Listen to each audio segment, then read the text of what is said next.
नमस्कार फ्रेंड्स, मैं अनिल एक बार फिर आपका स्वागत करता हूं।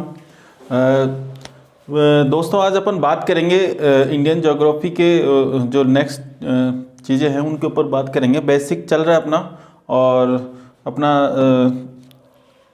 इंडियन ज्योग्राफी का भारत के मैप के ऊपर पर चर्चा कर रहे थे, अक्षांश और देशांतर की बात कर रहे थे।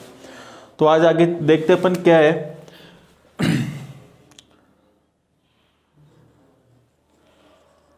दिख रहा है क्या?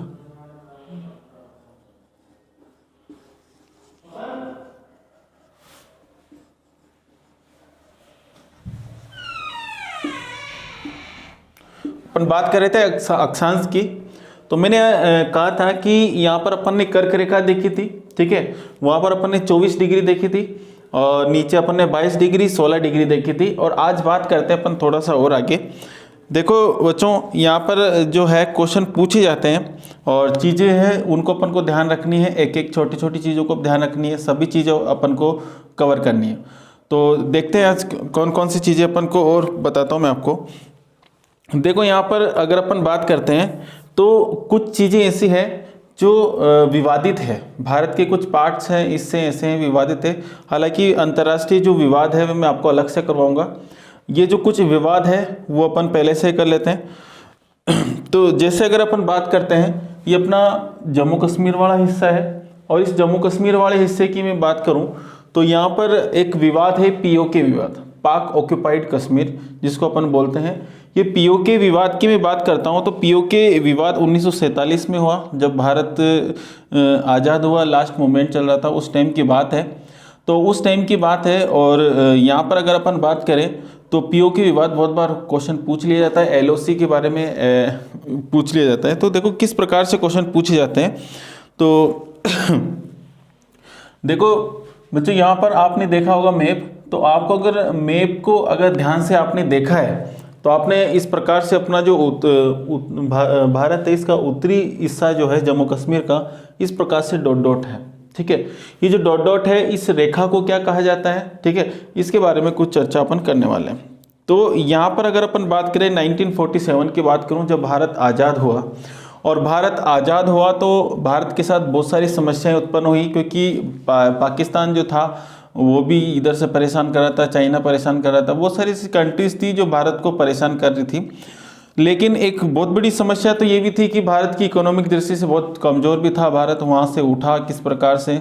एक टाइम ऐसा था कि भारत के लोगों के पास, जो अपने यहाँ के जो बड़े आदमी थे, उन्होंने कहा कि भारत के लोगों के पास खाने को पैसा नहीं था, चीज़ें नहीं थी, ठीक है।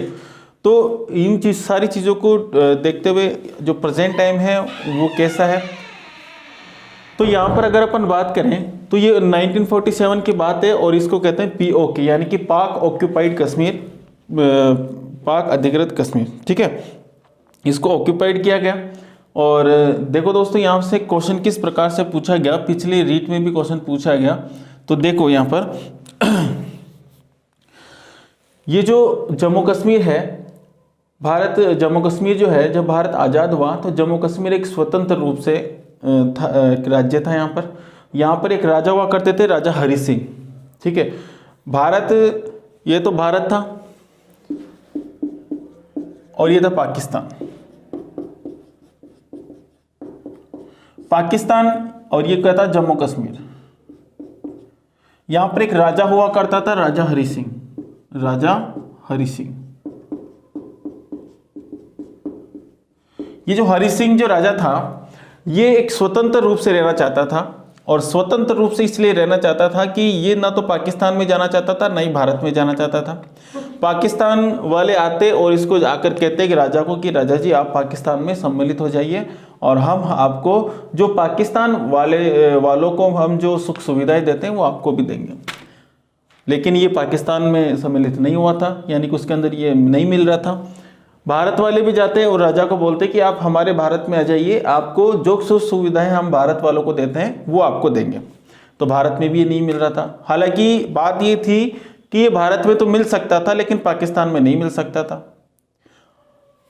अब बात ये भी आती है कि अगर भारत में मिल जाता है तो जिंदगी भर पाकिस्तान से दुश्मनी झेलनी पड़ेगी, और पाकिस्तान में मिल जाता है तो भारत से दुश्मनी झेलनी पड़ेगी।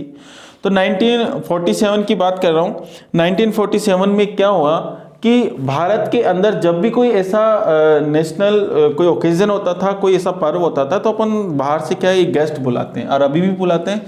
जैसे अपने 15 अगस्त है, 26 जनवरी है, तो इनमें अपन बाहर से गेस्ट बुलाते हैं। तो यहाँ पर भी एक प्रोग्राम चल रहा था, और इस प्रोग्राम में अपन ने एक गेस्ट बुलाया, और गेस्ट किसको बुला लिया? राजा हरि सिंह को बुला लिया। जैसे ही राजा हरि सिंह यहाँ पर आए, भारत के अंदर आए, और भारत में इन्होंने जैसे ही फंक्शन अटेंड किया, तो इस बात का पता किसको चला? पाकिस्तान को। और पाकिस्तान को जैसे ही पता चला, तो आप सभी को पता है पाकिस्तान का दिमाग खुरापाती है, ठीक है। वो उसने सोचा कि यार ये भारत की एक सोची समझी चाल है, राजा को यहाँ पर बुलाकर राजा से ये मनवाना कि पाकिस्तान में सम्मिलित हो रहा है। ये बात इनके दिमाग में फैल गई। अब ये जो पाकिस्तान है, ये पाकिस्तान ने योजना बना ली कि यार अपन ने प्यार से मांगा, तो राजा हरि सिंह ने अपन को अपने अंदर नहीं आया, वो मतलब जम्मू कश्मीर का विलय इसमें नहीं किया पाकिस्तान में। तो इन्होंने क्या किया कि अब हम लड़ धड़ के उसको क्या करेंगे? जम्मू कश्मीर का विलय पाकिस्तान में करेंगे, ठीक है। यानी कि अब उस पर क्या करेंगे? अपन आक्रमण करेंगे। तो क्या हुआ कि पाकिस्तान जो है, पाकिस्तान उस टाइम की बात करें 1947 की, तो लास्ट मूवमेंट चल रहा था, अंग्रेज यहाँ से जा ही रहे थे, लेकिन हुकूमत उस टाइम किसकी थी? अंग्रेजों के पास ही थी। तो उनसे क्या हुआ कि अंग्रेजों ने डिमांड की, यानी कि अब यहाँ पर अगर युद्ध करेंगे तो इसको किसकी जरूरत पड़ेगी? सेना की जरूरत पड़ेगी। और सेना की जरूरत पड़ेगी तो सेना किसके अधीन आती थी? गवर्नमेंट के साथ। और गवर्नमेंट किसकी थी? अंग्रेजों की गवर्नमेंट थी।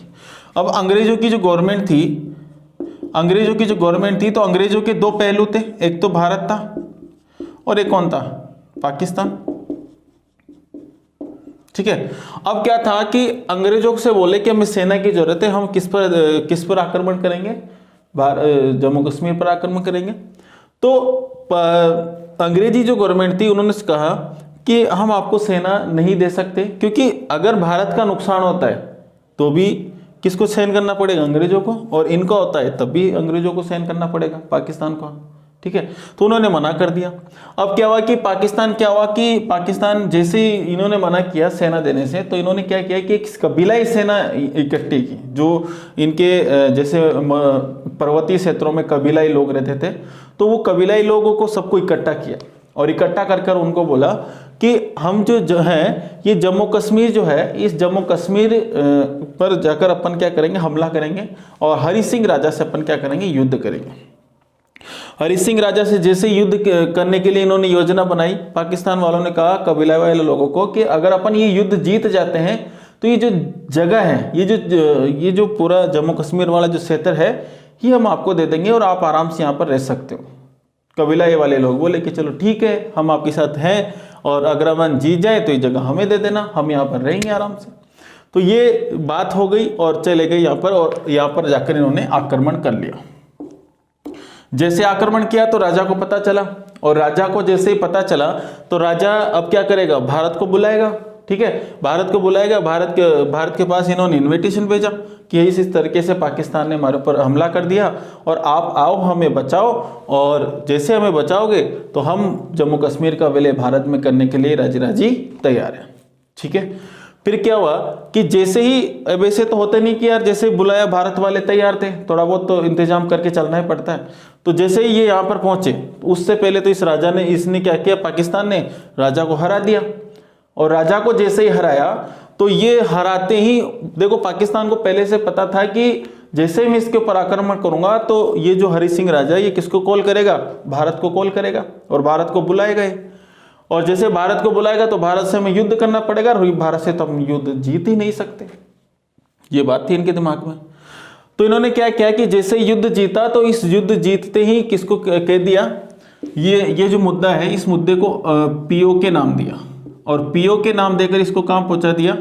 इसको पहुंचा दिया यूएनओ में, संयुक्त राष्ट्र संघ में। जहां पर कोई दो देशों में विवाद हो जाता है तो उसका सुलझावड़ा कहां पर होता है?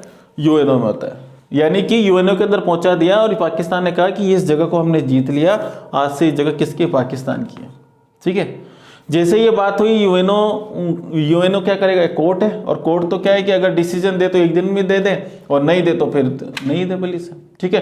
तो क्या हुआ बच्चा कि यहाँ पर ये यूएनओ के अंदर ये मामला चला जाता है, ये विवाद कहाँ चला जाता है, यूएनओ में। यूएनओ में आज दिन तक इसका डिसाइड नहीं हुआ कि ये वाली जगह किसकी है, पाकिस्तान की या फिर भारत की है। अभी भी ये विवादित है और इस पर कोई निर्णय नहीं आया। तो यहाँ पर पूछा जाता है कि पीओके विवाद कौन कौन से दो देशों के मध्य है, तो पाकिस्तान और भारत के मध्य है। ठीक है, पीओके विवाद कब हुआ, 1947 में। कब हुआ बच्चा, 1947 के अंदर ये विवाद हुआ। ठीक है, और ये अभी अनिर्णायक है, समझो ये क्या है, विवाद एक अनिर्णायक है, इसका कोई निर्णय नहीं हुआ। ठीक है, अब क्या हुआ कि यूएनओ ने यहाँ पर एक लाइन खींच दी और इस लाइन के बारे में कहा कि इस लाइन के इधर कोई नहीं जाएगा भारत में से। ठीक है, क्या कहा कि ये जो लाइन है इस लाइन को कहते हैं LOC, लाइन ऑफ कंट्रोल, जिसको क्या बोलते हैं बच्चा, लाइन ऑफ कंट्रोल। तो आपसे क्वेश्चन इस प्रकार से पूछा जा सकता है कि लाइन ऑफ LOC सीमा रेखा कौन से दो देशों के मध्य है, तो पाकिस्तान और भारत के मध्य है।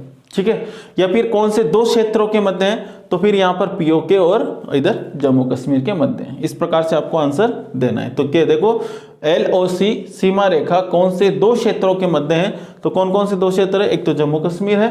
ठीक है, ये तो जम्मू कश्मीर है, ये कौन सी है, पीओके। ठीक है बच्चे, तो इस तरीके से आपको क्वेश्चन पूछे जा सकते हैं।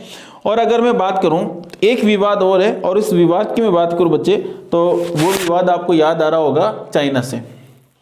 कौन सा विवाद है, चाइना से। तो यहां से 4-5 क्वेश्चन बनते हैं, वो क्वेश्चन आपको ध्यान रखना है और वो क्वेश्चन आपको करना है। ठीक है, क्वेश्चन कैसे 4-5 क्वेश्चन कैसे बने। पहला क्वेश्चन तो पूछेगा पीओके विवाद कौन से दो देशों के मध्य स्थित है, तो भारत व पाकिस्तान के मध्य है। दूसरा होगा पीओके विवाद कब हुआ, 1947 में हुआ। तीसरा क्वेश्चन पूछेगा कि पीओके विवाद की वर्तमान में स्थिति क्या है, अनिर्णायक स्थिति है। ठीक है, फिर आपको पूछेगा LOC सीमा रेखा कौन से दो देशों के मध्य, भारत पाकिस्तान के मध्य है, कौन कौन से दो स्थानों के मध्य है, तो इधर पीओके व इधर जम्मू कश्मीर के मध्य स्थित है। ठीक है, चले अब बात करते हैं दोस्तों यहाँ की, ये कौन सा, ये चाइना, इधर ये क्या है बच्चा, चाइना, चीन।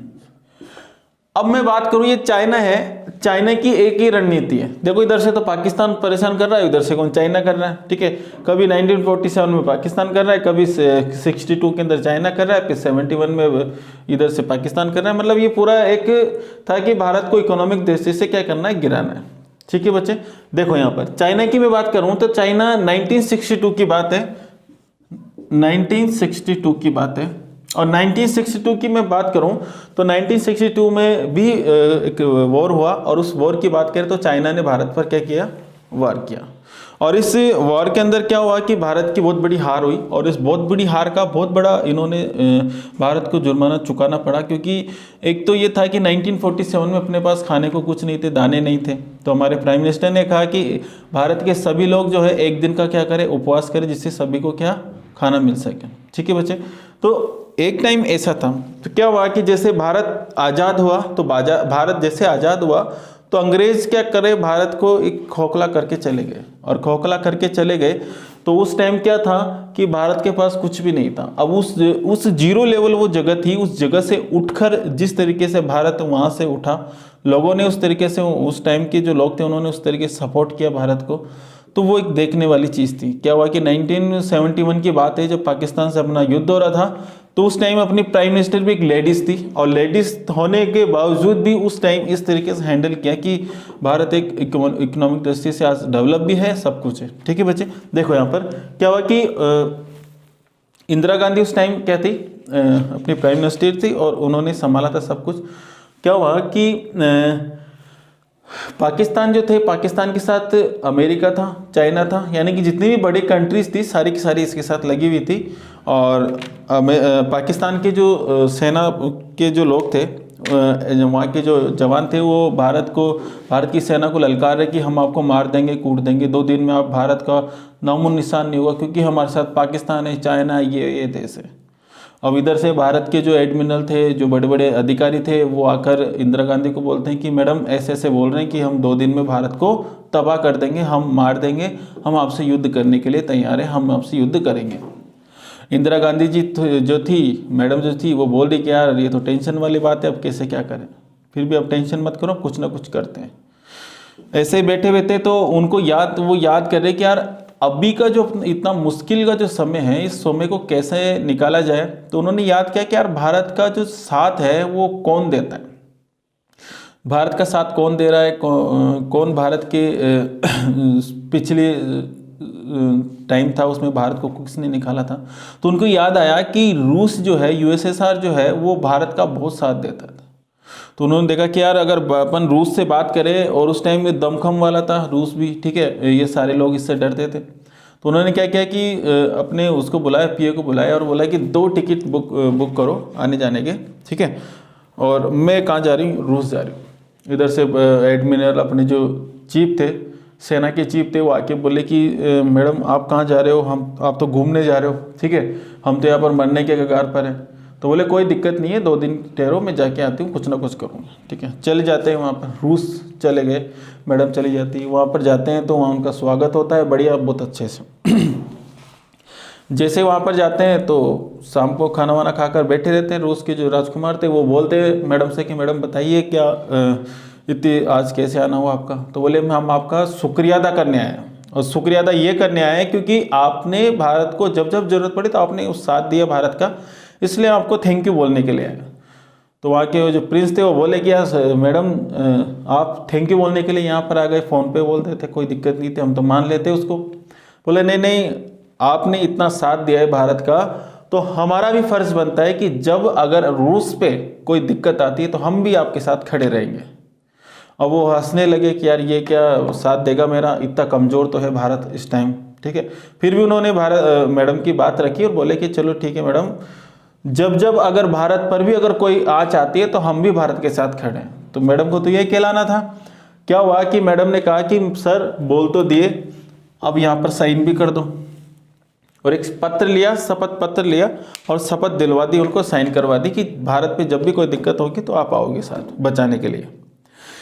जैसे ही ये बात हुई तो वो आ गई मैडम, और घर पे आकर जैसे भारत में आई तो भारत में आकर अपनी जो सेना के चीफ थे उनको बुलाया, उनको कहा कि पाकिस्तान को कह दो कि हम युद्ध के लिए तैयार हैं और आप आ जाइए, युद्ध करेंगे हम।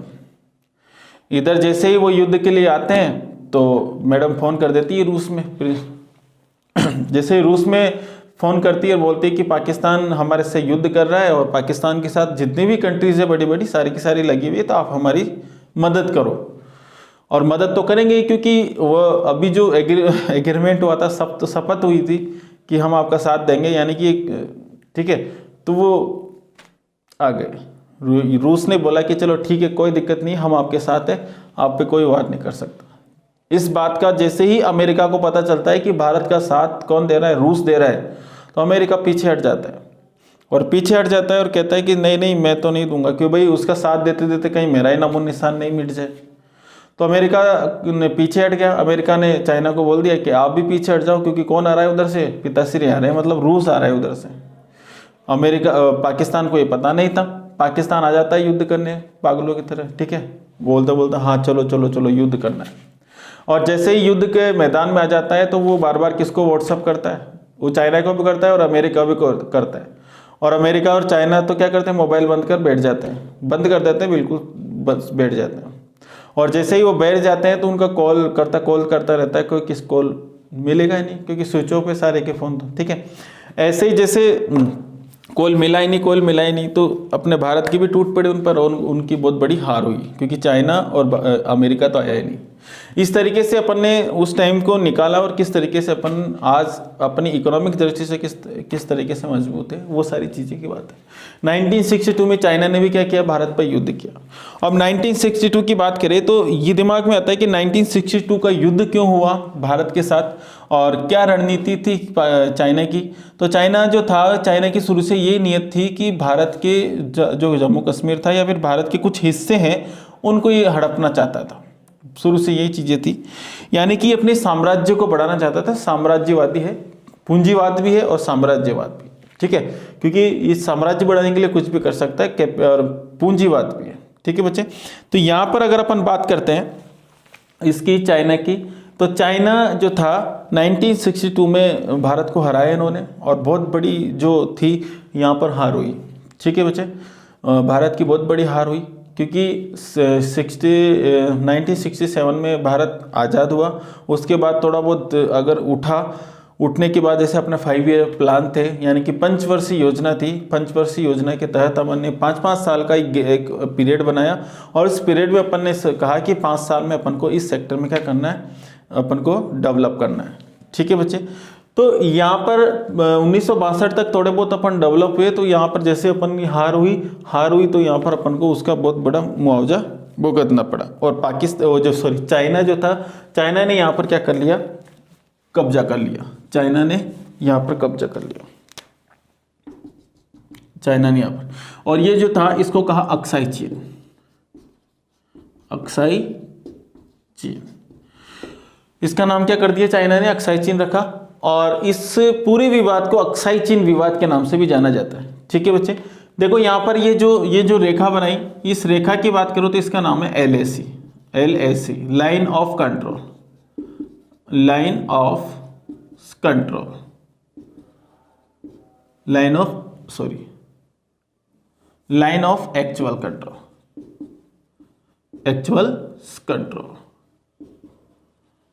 Line of actual control. ठीक है बच्चे, तो आपसे क्वेश्चन पूछा जा सकता है कि अक्साई चीन विवाद कौन से 2 देशों के मध्य है, तो चाइना और भारत के मध्य है। ठीक है बच्चे, यहाँ पर पूछा जा सकता है अक्साई चीन विवाद कब हुआ, 1962 में हुआ। ठीक है, यहाँ पर पूछा जा सकता है LAC सीमा रेखा कौन से 2 देशों के मध्य है, तो चाइना और भारत के मध्य है। आपसे पूछा जा सकता है बच्चे कि LAC सीमा रेखा कौन से 2 क्षेत्रों के मध्य है, तो अक्साई चीन और इसके मध्य है। अब देखो चाइना जो है, चाइना ये इसने बहुत सारे ऐसे क्षेत्र यहाँ से भी हड़पे, मैं आपको बताऊंगा। जो पूरा में IR के बारे में बात करेंगे, अपने विवादित क्षेत्रों के बारे में बात करेंगे, अपने जो पड़ोसी देशों से जो विवाद है उनके बारे में अपन बात करेंगे, तो वहाँ पर बहुत सारी चीज़ें अपन पढ़ेंगे। तो ये जो चाइना है, ये चाइना से भारत मांग करता है इसकी अक्साई चीन की, कि अक्साई चीन हमें लौटा दो। देखो बच्चा, अगर मैं बात करूं इस वाली जगह पर, तो इस वाली जगह पर कोई ऐसी चीज नहीं मिलती, ऐसा कोई खनिज यहाँ पर नहीं मिलता, कोई ऐसा कोई आय का स्रोत यहाँ पर नहीं मिलता जिससे चाइना को लाभ हो रहा है। लाभ हो रहा है तो एक ही चीज से हो रहा है, और वो क्या हो रहा है कि भारत की जो सबसे ऊंची जगह है, जो सबसे ऊंचाई पर स्थित है, वो कौन है, अक्साई चीन। ठीक है बच्चे, अब अक्साई चीन को चाइना इसलिए नहीं देता क्योंकि अक्साई चीन पर चाइना की सेना रहती है। और अगर किसी भी जगह की सबसे ऊंचा पार्ट, किसी भी जगह का अगर सबसे ऊंचा पार्ट अगर अपने पास है, किसी भी जगह का सबसे ऊंचा पार्ट अगर अपने पास है, तो अपन पूरी जगह पर क्या कर सकते हैं, निगरानी कर सकते हैं। और सोने में सुहागा ये है कि यहां पर दिल्ली भी स्थित है, यहां पर दिल्ली भी स्थित है। ठीक है, और दिल्ली स्थित है तो यहां से डायरेक्ट किस पर, दिल्ली पर क्या कर रहे हैं, निगरानी कर रहे हैं, क्योंकि दिल्ली क्या है, एक राजधानी है, कैपिटल है। ठीक है, और कैपिटल, किसी भी जगह की अगर कैपिटल नष्ट हो गई तो वो पूरा का पूरा देश क्या है, बर्बाद है। ठीक है, अब ये चाइना इसलिए नहीं देता क्योंकि यहाँ पर इसकी सेना रहती है और पूरे भारत पर इसकी निगरानी रहती है, इसलिए नहीं दे पाता। ठीक है, ठीक है बच्चा, तो ये आपको ध्यान रखना है। दोनों विवाद मैंने आपको बताया। अब अपन बात करेंगे आगे।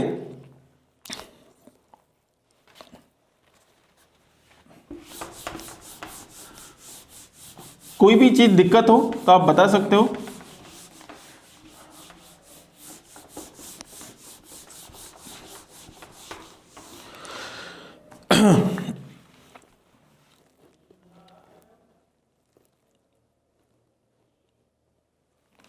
देखो बच्चा, अपन बात करेंगे और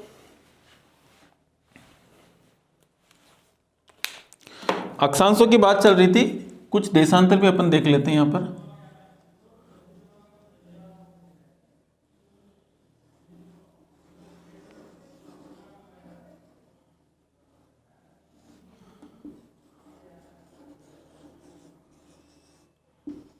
देखो बच्चा, ये अपना भारत है, और इस भारत की मैं बात करूं बच्चे, तो भारत में यहाँ पर अगर बात करें तो यहाँ पर आप इस प्रकार से एक देशांतर आपने देखा होगा, और इस देशांतर की बात करूं तो इस देशांतर का नाम है 82.5 डिग्री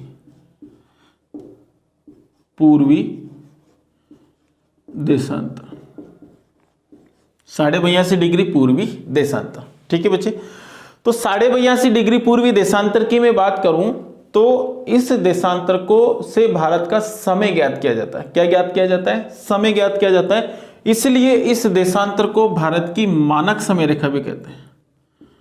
भारत की मानक समय रेखा, मानक समय रेखा भी कहते हैं।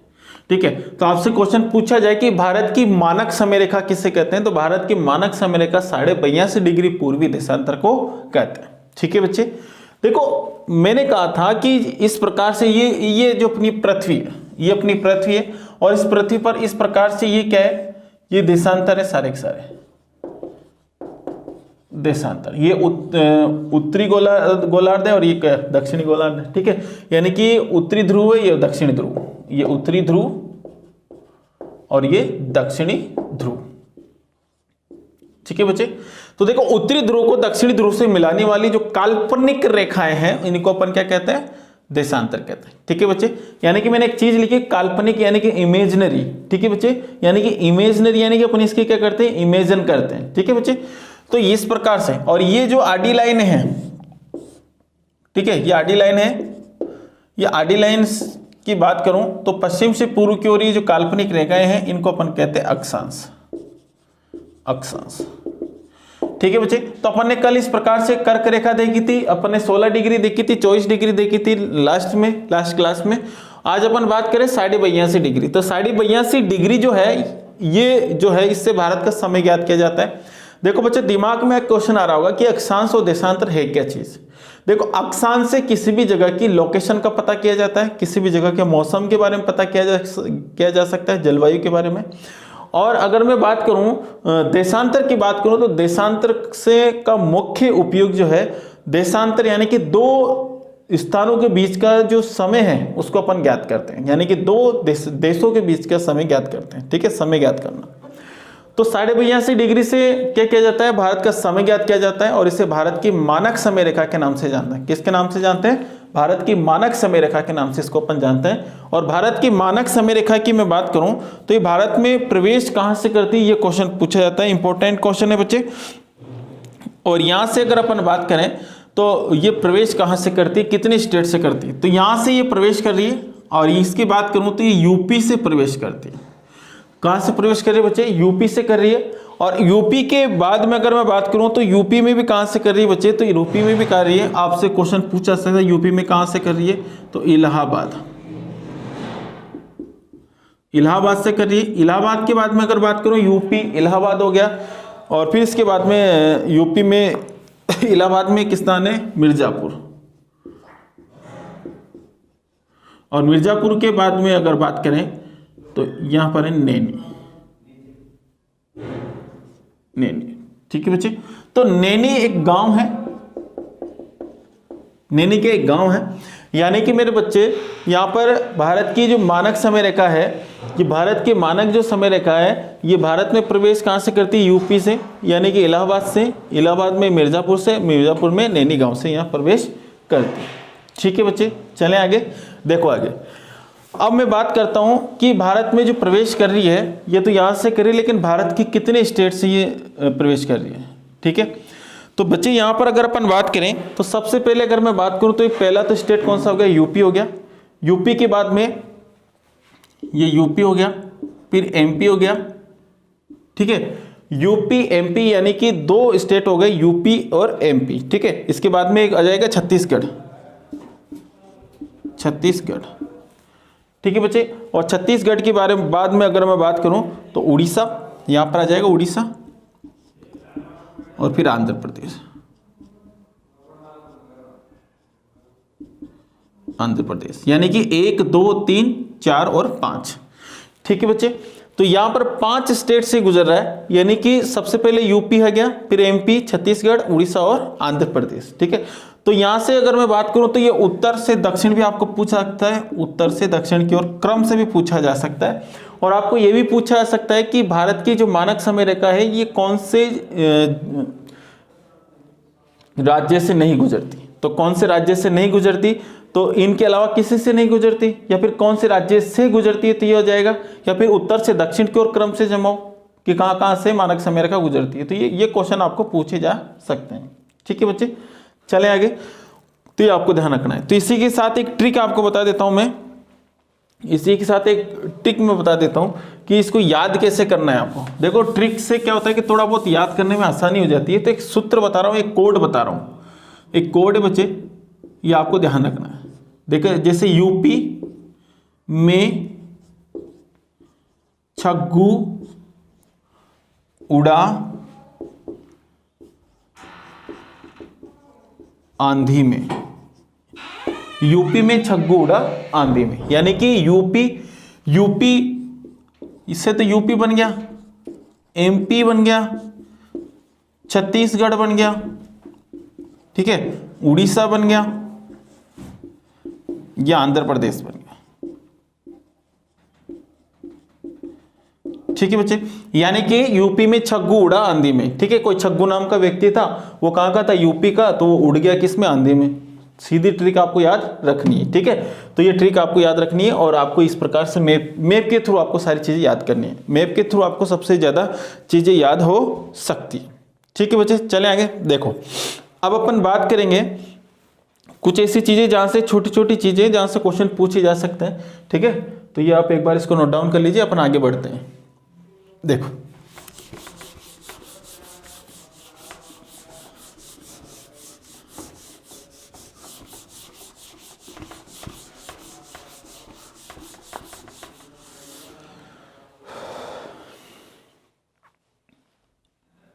चले बच्चे, देखो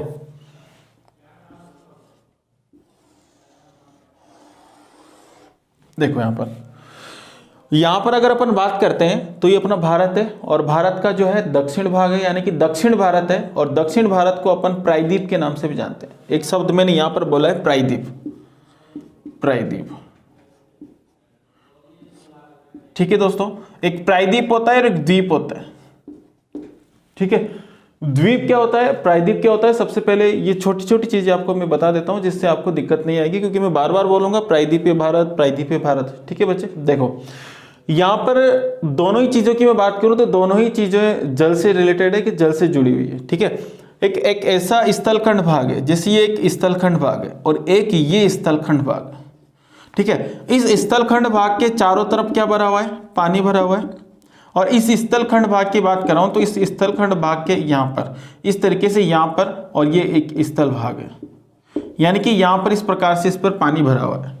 तो इसके तो चारों तरफ पानी भरा हुआ है। एक ऐसा स्थलखंड भाग जिसके चारों तरफ पानी भरा हो, जिसके चारों तरफ पानी भरा हो, तो उसको तो अपन द्वीप कहते हैं, उसको अपन क्या कहते हैं, द्वीप कहते हैं। लेकिन एक ऐसा स्थलखंड भाग जिसके तीनों ओर पानी भरा हो, जैसे यहां पर बात करें, एक पार्ट ही हो गया, दूसरा पार्ट ये, तीसरा पार्ट ये और चौथा पार्ट, यानी कि दूसरा तीसरा चौथे पार्ट में, यानी कि तीन ओर से इसका क्या भरा हुआ है, पानी भरा हुआ है। और एक ओर पे यहां पर स्थल भाग से जुड़ा हुआ है, यानी कि यहां से तीनों ओर से क्या भरा हुआ है, पानी भरा हुआ है। तो इसको अपन क्या कहेंगे, प्रायद्वीप। यानी कि ऐसा स्थलखंड भाग जिसके तीनों ओर पानी भरा हो तो उसको अपन क्या कहेंगे, प्रायद्वीप कहेंगे। अब देख लो इधर से भारत का ये जो हिस्सा है, इसके इधर क्या पानी भरा हुआ है, इधर पानी भरा हुआ है, इधर पानी भरा हुआ है, और ऊपर अपना स्थल भाग से ये भाग जुड़ा हुआ है। तो इसको अपन प्रायद्वीप कहते हैं और इसको अपन प्रायद्वीपीय भारत के नाम से भी जाना जाता है, ठीक है बच्चे। चलें आगे, कोई दिक्कत तो नहीं है यहां तक। देखो यहां पर अगर अपन बात करते हैं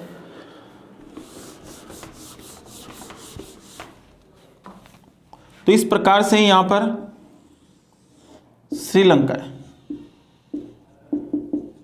ठीक है बच्चे। ये भारत हो गया और ये श्रीलंका हो गया।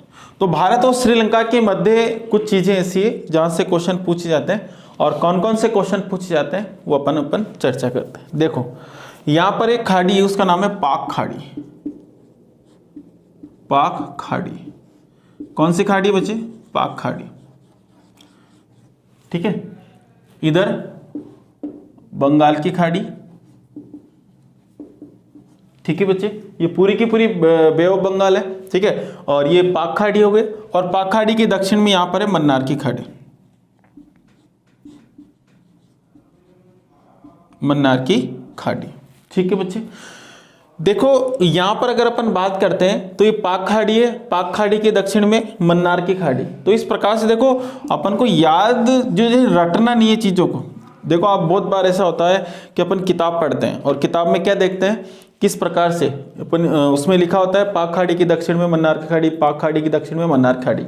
लेकिन अपन जैसे ही इस प्रकार से डायग्राम में इसको अपन लिख देते हैं तो वहाँ पर अपन को क्या है इस प्रकार से दिख जाता है। तो सारी चीज़ें, सारे क्वेश्चन इस प्रकार से सोल्व हो सकते हैं। जैसे मैं आपसे कहूँ कि मन्नार की खाड़ी के उत्तर में कौन सी खाड़ी है, तो आप बता दोगे कि सर पाक खाड़ी है। ठीक है, देखो पाक खाड़ी और मन्नार की खाड़ी के मध्य एक सेतु है।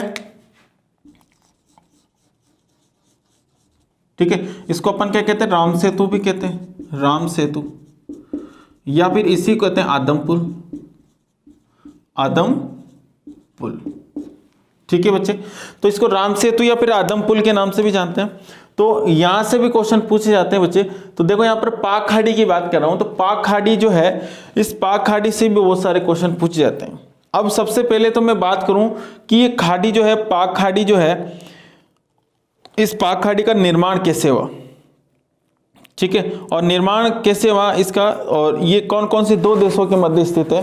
ठीक है बच्चे, तो इनके बारे में अपन चर्चा करने वाले हैं। चले देखो, इस पाक खाड़ी की मैं बात करूं तो सबसे पहला जो क्वेश्चन पूछा जाता है कि कौन से दो देशों के मध्य स्थित है। तो दो देश कौन से हो गए, एक तो भारत हो गया, भारत व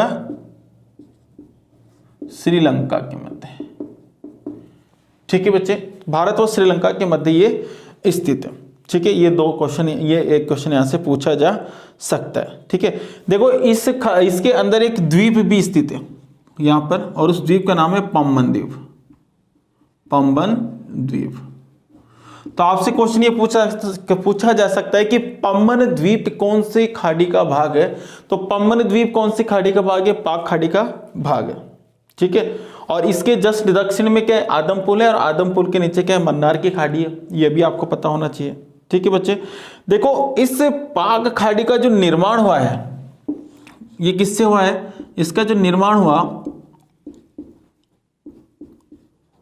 ये प्रवाल या मूंगा से हुआ, प्रवाल या फिर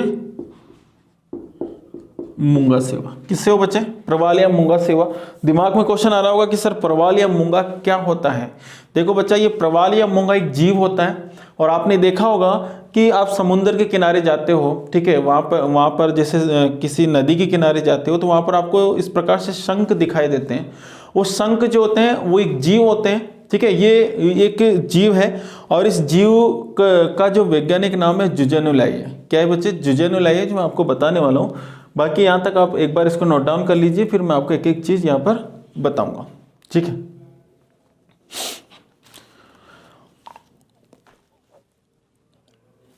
चले देखो,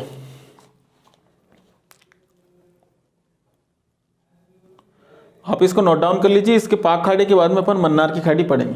ठीक है, मिटा रहा हूं मैं।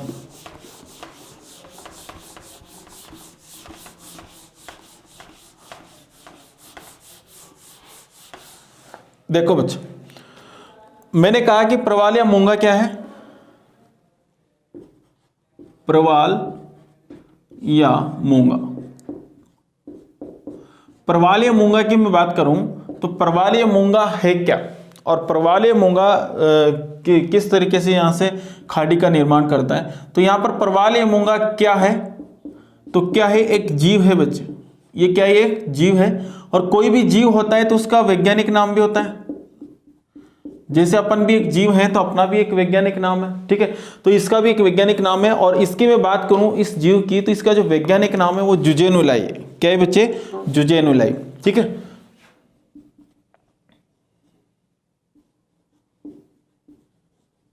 जुजेनुलाई। और इस जीव की मैं बात करूं तो ये जीव जो है ये लगभग 2 सेंटीमीटर का होता है बच्चे। कितना होता है, 2 सेंटीमीटर लंबा होता है।